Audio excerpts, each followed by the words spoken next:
road to Jacmel isn't easy. We're only 200 yards away from the house where we spent the night, and this is exactly what we were afraid of.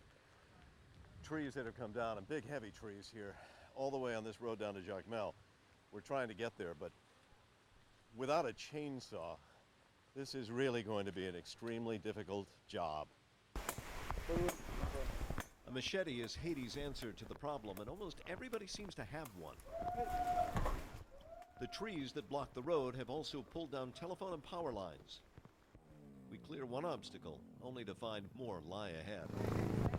So he's saying that the street on their way. So down the street it's still blocked again. Yeah.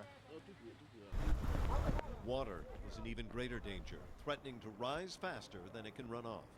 You can see the water is coming down through this cut. And what they want to make sure is that you don't get any debris, the branches, the tree limbs, things like that, because if they were to clog in any way, then you've got a real problem of flooding in the community. So this makes perfectly good sense.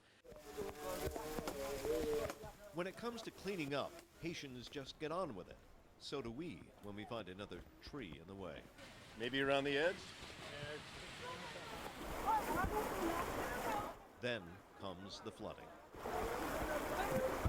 Soon it gets worse. This is what was piered, and this is exactly what's happening.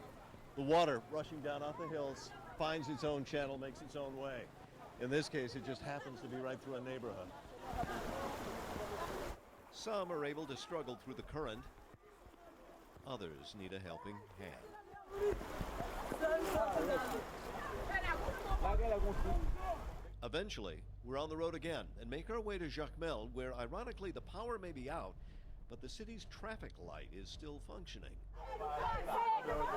We find our way to the town's 2 evacuation shelters. So we're just going to have a look inside to see the conditions where people spent the night. You can see the conditions here are pretty miserable at best. I mean, there's no electricity. The only thing they can say they have is a shelter over their head. At least they're semi-dry. Haitian Boy Scouts look after the evacuees, but they have little to offer. The water isn't safe to drink. And what about food? There is no food.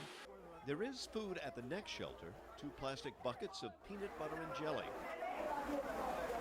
to feed close to 1,000 people. Misery is about the only thing there's plenty of. 2.5 years ago, Jacmel Peter lost her home to the earthquake. Since then, she's been renting a house. Last night, Isaac took that too. When I asked what she'll do next, she tells me simply, she's waiting for the government and God. And on that, she's not alone. Martin Savage, CNN, Jacmel, Haiti.